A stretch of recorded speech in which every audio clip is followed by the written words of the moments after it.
What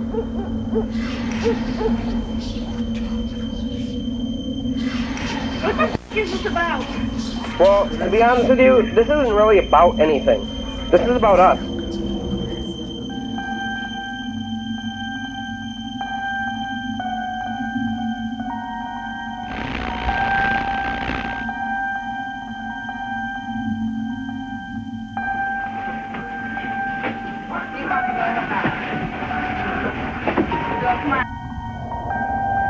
Shall I get her halfway done?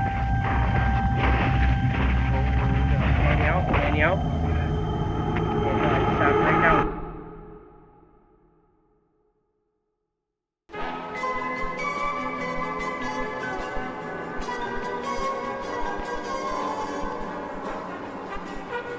It's a late night.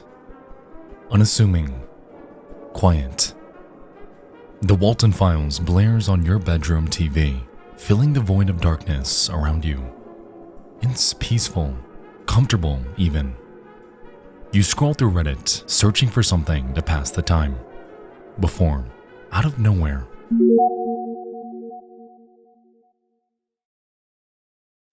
a lone post by an Emerald Spring populates your feed.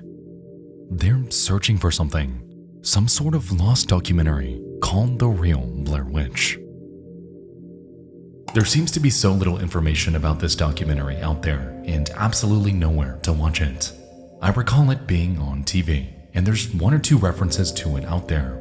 It has nothing to do with the Blair Witch Project and is more of a true crime documentary. I'd love to see it again, and it's frustrated me for years now not being able to track it down. It must be out there in some archive somewhere, but I'm guessing its lack of availability kind of makes it lost.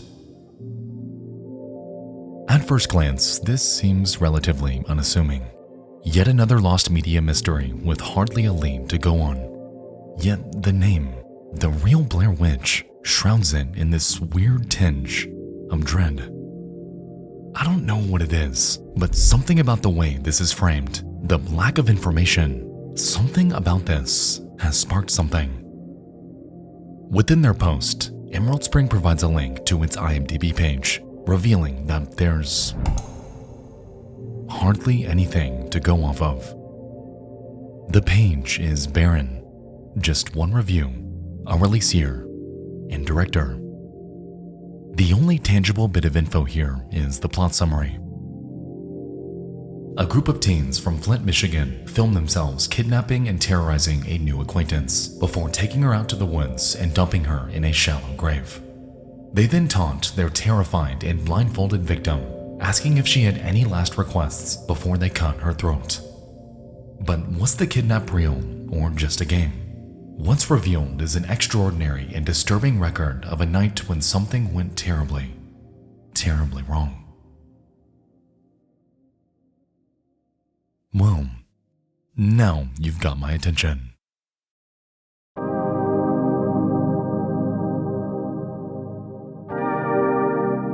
With such a graphic, visceral description of such an inhumane crime, curiosity in this case took off on Reddit.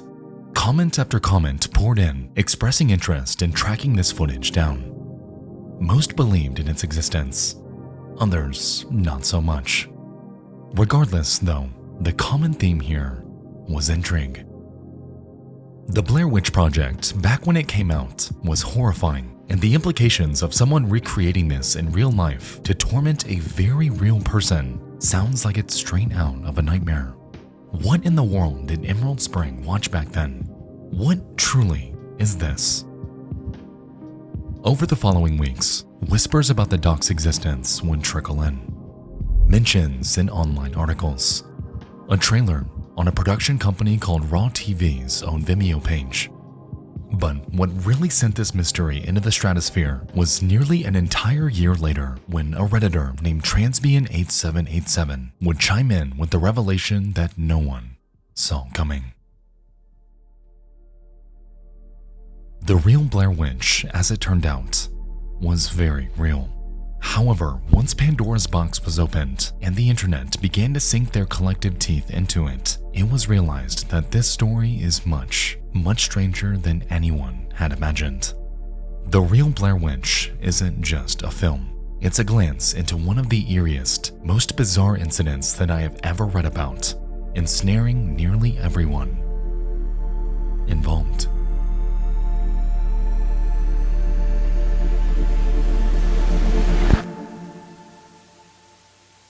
Ladies and gentlemen, in the event of an emergency, please walk to the nearest exit.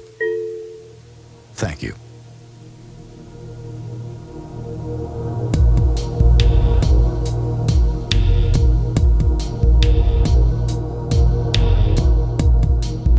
When the Blair Witch Project hit theaters in 1999, it didn't just scare audiences, it changed the horror genre. More than just a film, it became a psychological experiment that made people question what was real and what wasn't. The setup was simple. 3 young filmmakers set out to document an old urban legend, only to vanish without a trace. What remained was the footage they left behind. But unlike traditional horror films, this story had no scripted feel, no heart-stopping jump scares, just raw, unfiltered horror. The shaky camera work, improvised dialogue, and eerie silence between panicked breaths all made it feel as if it were set in reality. And that was exactly the point. The movie, as you'd expect, became an overnight sensation, shattering records and opening the door to a completely fresh, realistic, and raw form of terror. However, its impact stretched well beyond the film industry. Suddenly, horror fans, amateur filmmakers, and thrill seekers were heading into abandoned locations and recording eerie footage, and the internet soon became a breeding ground for low-resolution videos claiming to document real paranormal encounters. Some were easily debunked, others less so. And that's where things began to take a strange turn. Because when an entire generation starts to believe that some of the most terrifying things can be caught on a simple high-8 tape, it's only a matter of time before someone tries to prove it.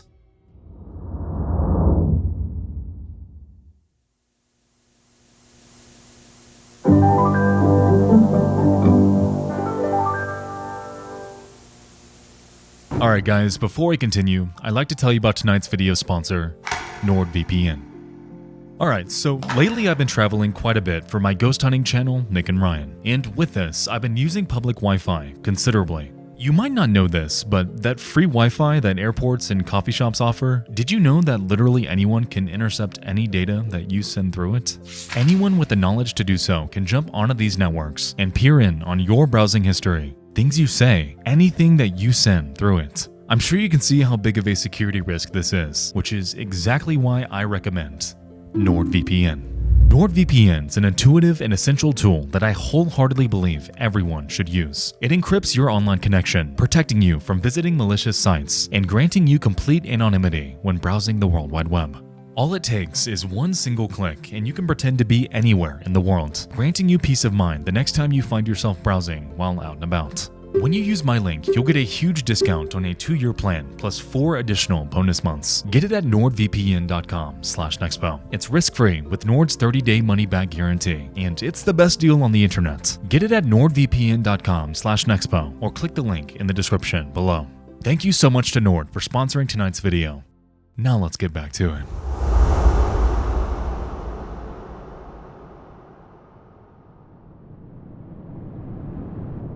February 2002.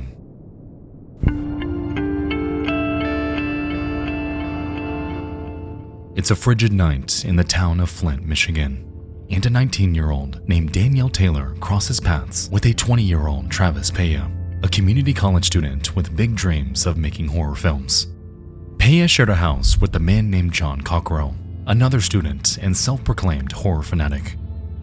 Their house, it was the spot per se, the hangout for their tight-knit circle, which included a James Carwile, Christina Lum, and Derek Faxlinger. At first, everything seemed mundane within their friend group. Danielle would visit the house a handful of times, and nothing seemed all that out of the ordinary. Just a few weeks later, on the night of March 6th, however, their entire dynamic would, out of nowhere, take a dark turn.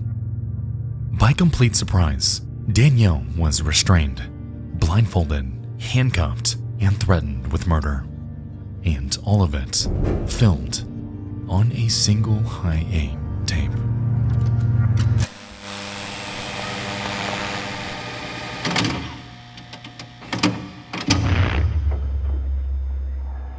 Say hello. Hi. Okay, I have a question for you. The video opens inside a dimly lit house, bathed in the eerie green glow that can only be provided by an old-school night vision camera. Danielle stands front and center, seeming a bit annoyed that she's being filmed. Behind the camera is Travis Paya, his voice steady as he asks her a strange question. What would you say if you knew this was your last day on Earth? Danielle smirks, brushing off the question with a simple, "Fuck you." There's a heavy undercurrent of something else, though. Something unspoken. A shadow moves behind her. One of the men steps forward, revealing something in his hands. A blindfold, maybe a gag, and the mood shifts. Travis prompts Danielle again, this time instructing to say ready, set, go. Sensing something is off, she refuses. Someone's behind her. Something is up here. She turns. Yet before she can react, multiple hands grab at her. She barely has time to respond before she's wrestled to the ground. She fights briefly, but it doesn't take long for her to realize she isn't getting away. Whatever this is, it's happening. The scene cuts.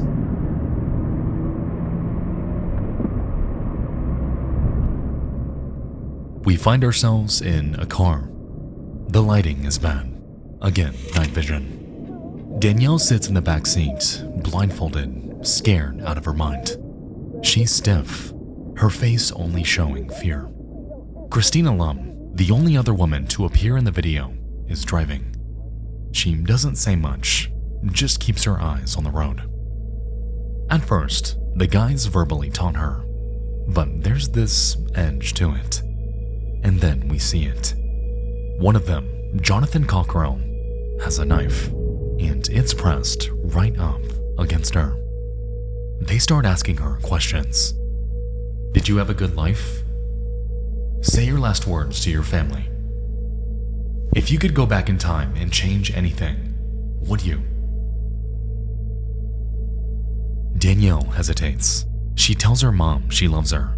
She says she's sorry for everything. She tells those in the car with her that she has nothing to say to them. Nothing she says will be right anyway. No one reassures her. No one tells her it's okay. And the video cuts again. Deep in the heart of the forest, the camera follows as James carries Danielle over his shoulder. The group moves with a sense of purpose, heading straight for a spot they've already prepared. A shallow grave, barely 2 or 3 feet deep. They set her down before explaining what's coming next.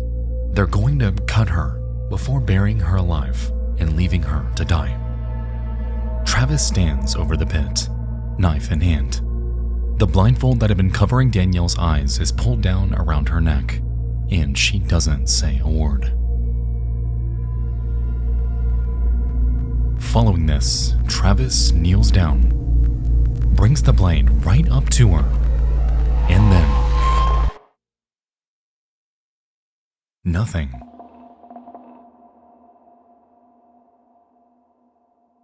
He never actually cuts her. He mimes the act of slashing Danielle's throat before she goes completely limp and pretends to be dead. Congratulations, you're dead. Welcome to the afterlife. Just like that, the entire mood shifts. The group starts laughing, giving each other pats on the back over what they had just done. One by one, they turn to the camera, introducing themselves, explaining their roles in this so-called film. They even take bows, grinning the entire time. Danielle Taylor, as it turned out, wouldn't die that night. Contrary to the knife being held to her throat, contrary to her being tied up against her will, contrary to her being thrown haphazardly into a massive hole in the ground. This was nothing but a stunt, a prank for a movie. Funny, right?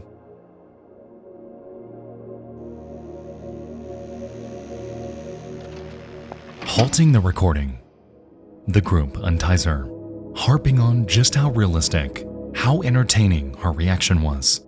Surely, this will seem visceral enough to make it to film. This was their big break, their escape from Flint, Michigan, after all.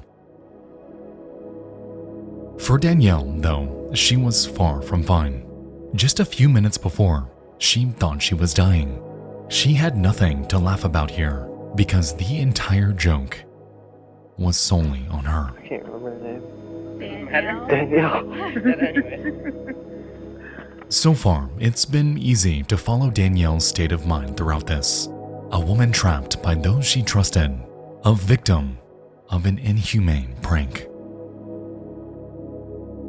However, that's where our central problem begins, because was this really? Was this all nothing but a sick joke? That is the question that soon becomes the heart of this entire incident. And the answer depends on who you believe.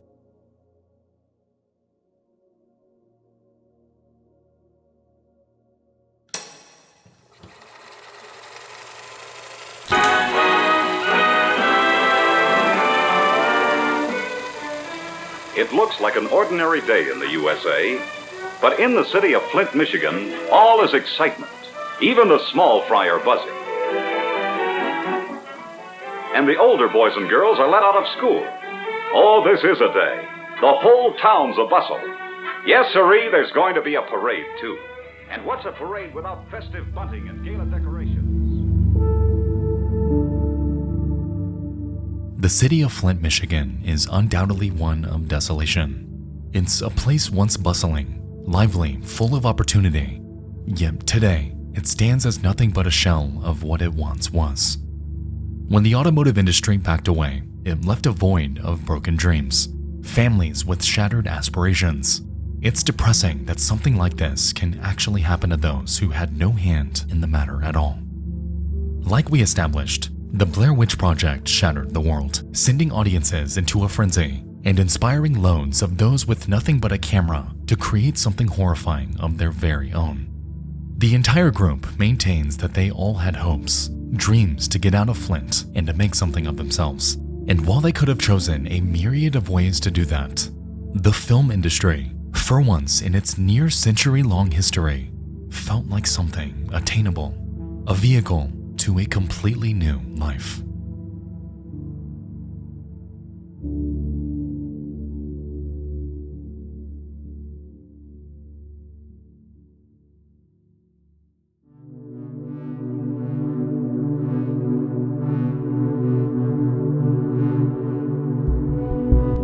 In the following days, Danielle Taylor, reeling from the incident on March 6th, would revisit the Peya home.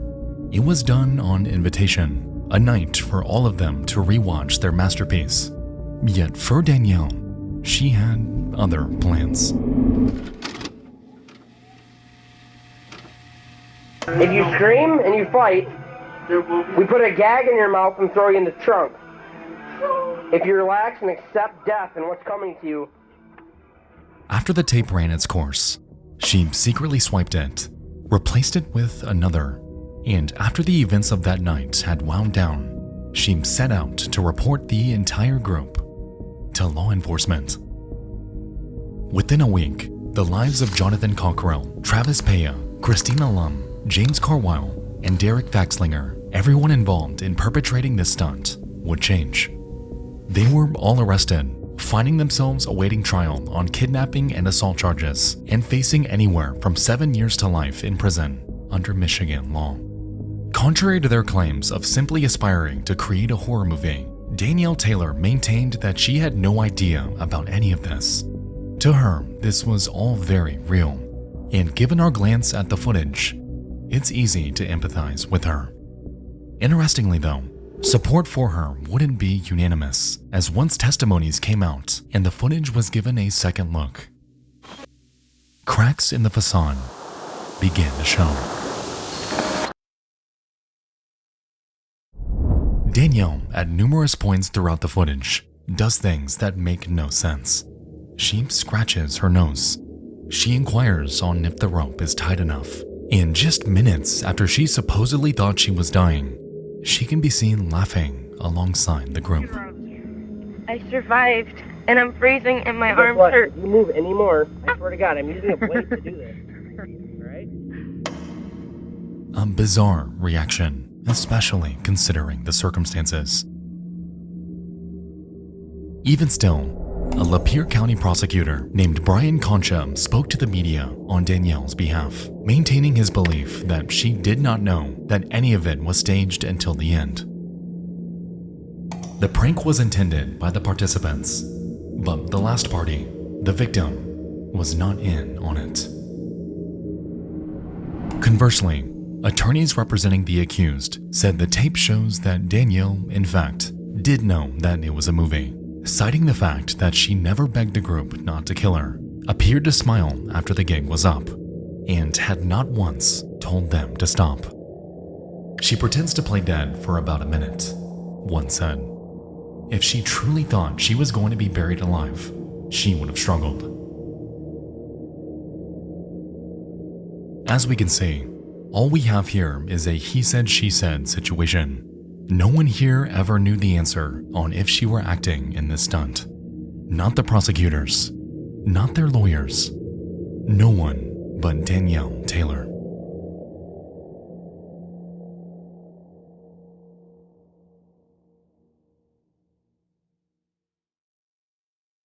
In the midst of an intense legal battle, Christina Lum had turned on her group of friends, accepting a plea bargain on a reduced charge of attempted felonious assault, and received a suspended 6-month sentence pending the completion of probation. Derek Faxlinger was ordered to pay a $200 fine.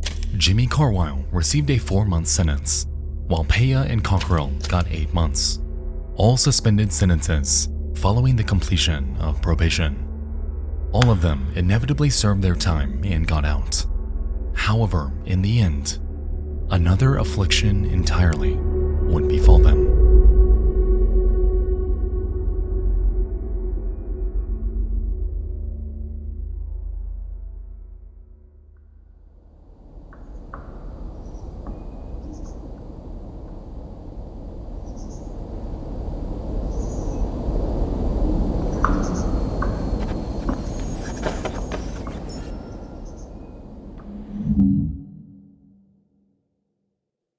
Travis Paya, the group's ringleader, passed away on Tuesday, April 18th, 2006. Derek Faxlinger passed away on Monday, February 12th, 2007. And Jonathan Cockrell lost his life on Wednesday, February 19th of 2014. All of them were less than 35 years old. Almost like a curse, 3 of the 4 men involved in the real Blair Witch incident had died before their lives could even get off the ground, and any information surrounding them, barren.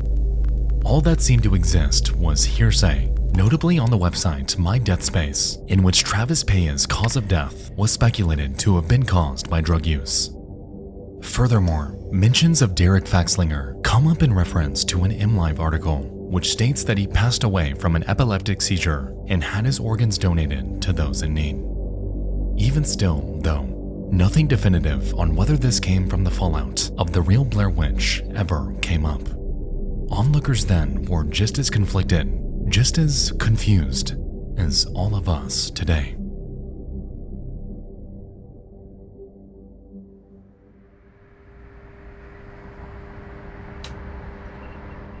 For a while, it seemed like this was the end to the real Blair Witch saga. A lost media legend turned criminal battle that resulted in the loss of 3 lives. However, an entire year after the original Reddit post was made, a user named Beef Brothel emerged out of seemingly nowhere, shedding light on the deaths of their supposed friends.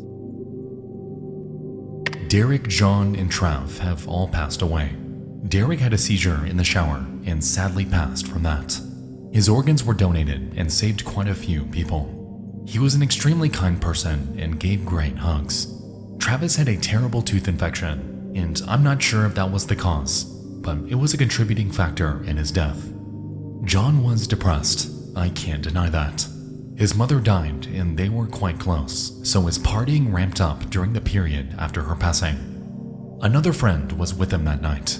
They were celebrating his new apartment, and it was simply an accidental overdose.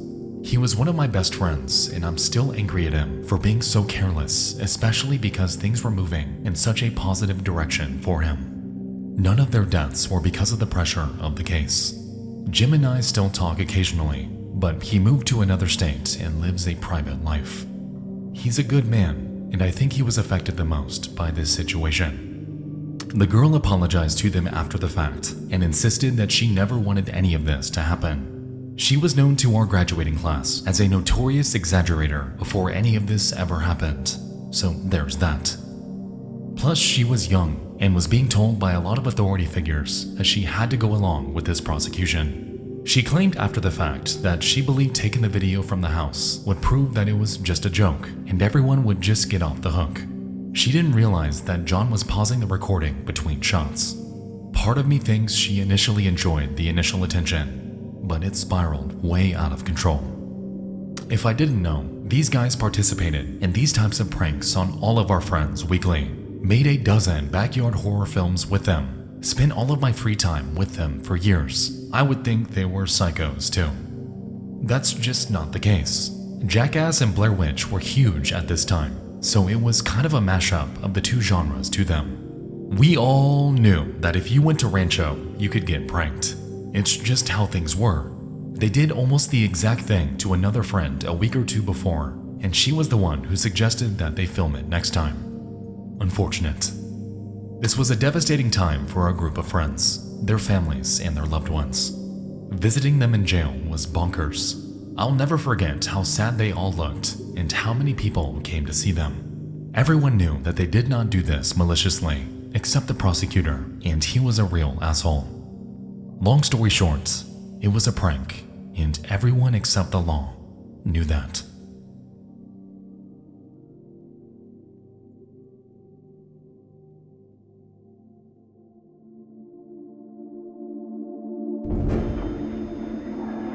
Say hello. Hi. Okay, I have a question for you. You just said hi. But if you had one thing to say, if this was your last day on Earth, what would it be? The real Blair Witch incident is a bizarre, unsettling chapter in the history of lost media. A story that serves as both a reflection of our deepest fears and a reminder of the human capacity for cruelty. How far would you go for a chance to escape a place in which you have no future? Was Danielle in on things, or was she truly terrified for her life that night? I've always said that lost media, by nature, carries this enduring sense of mystery, and in my opinion, this one is no different. It is, and always will be, eerie, a look into the lives of intensely conflicted individuals. But if there's one thing to take away from all of this, it's that we may likely never ever get our hands on the full original tape in its entirety. The story of Danielle Taylor will forever live on through the lens of news reports and documentaries. And in its wake, an unsolvable question. Did she truly know? Perhaps we never will. A lost media mystery that may never find a resolution.